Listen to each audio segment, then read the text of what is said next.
Hi students, ஏற்கனவே 2 marks 3 marks previous year of எலியில் கேட்ட கொஷின்ஸ் டிஸ்ட்ரிக்ட் வாரியாக பார்த்தோம். இப்போ 8 மார்க் கொஷின்ஸ் பார்க்கலாமா? தமிழின் இலக்கிய வளம், கல்வி மொழி, பிற மொழிகளில் உள்ள இலக்கிய வளங்கள், அறிவியல் கருத்துக்கள், பிற துறை கருத்துக்கள் தமிழுக்கு மேற்கண்ட குறிப்புகளை கொண்டு செம்மொழி தமிழுக்கு வளம் சேர்க்கும் மொழிபெயர்ப்பு கலை என்ற தலைப்பில் வார இதழ் ஒன்றுக்கு நடுப்பக்க கட்டுரை எழுதுக, அல்லது முல்லைப்பாட்டில் உள்ள கார்கால செய்திகளை விவரித்து எழுதுக.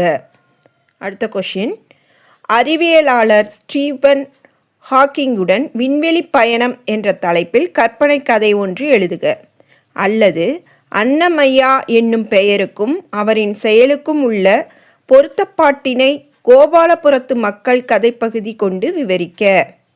நெக்ஸ்ட் கொஸ்டின், போராட்டக் கலைஞர், பேச்சுக் கலைஞர், நாடகக் கலைஞர், திரைக்கலைஞர், இதழியல் கலைஞர், இயற்றமிழ் கலைஞர், கவிதை கலைஞர், செம்மொழி கலைஞர் ஆகிய தலைப்புகளை கொண்டு கட்டுரை வரைக, அல்லது உங்கள் பகுதியில் நடைபெற்ற கலை திருவிழாவிற்கு சென்று வந்த நிகழ்வை கட்டுரையாக்குக.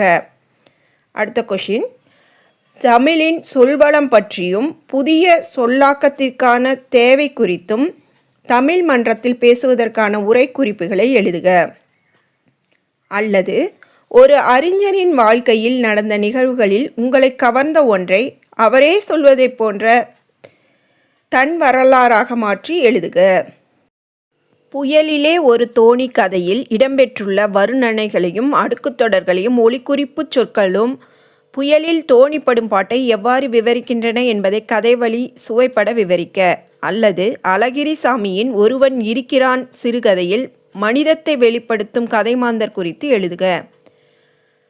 அடுத்து, குறிப்புகளை கொண்டு போதை ஒழிப்பு என்ற தலைப்பில் கட்டுரை எழுதுக, அல்லது குறிப்புகளை கொண்டு உளவுத் தொழிலின் மேன்மை என்ற தலைப்பில் கட்டுரை எழுதுக.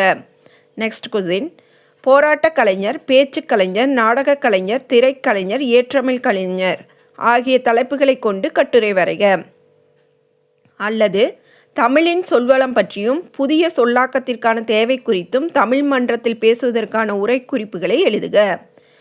அடுத்த கொஸ்டின், ராமானுஜர் நாடகத்தில் வெளிப்படும் மனித நேயம் பற்றி விவரிக்கவும், அல்லது கற்கை நன்றே கற்கை நன்றே பிச்சை புகினும் கற்கை நன்றே என்கிறது வெற்றி வேட்கை.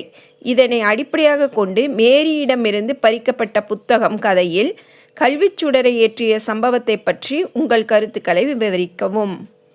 அடுத்த கொஷின், குறிப்புகளை கொண்டு சுற்றுச்சூழல் பாதுகாப்பு என்ற தலைப்பில் கட்டுரை எழுதுக, அல்லது உங்கள் பகுதியில் நடைபெற்ற கலை திருவிழாவுக்கு சென்று வந்த நிகழ்வை கட்டுரையாக்கவும்.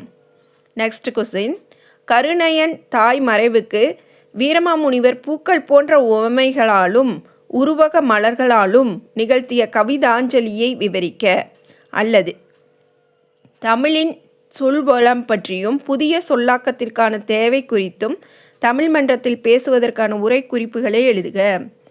நெக்ஸ்ட் கொஸ்டின், அறிவியலாளர் ஸ்டீஃபன் ஹாக்கிங்குடன் விண்வெளி பயணம் என்ற தலைப்பில் கற்பனை கதை ஒன்றை எழுதுக, அல்லது அன்னமையா என்னும் பெயருக்கும் அவரின் செயலுக்கும் உள்ள பொருத்தப்பாட்டினை கோபாலபுரத்து மக்கள் கதைப்பகுதி கொண்டு விவரிக்க.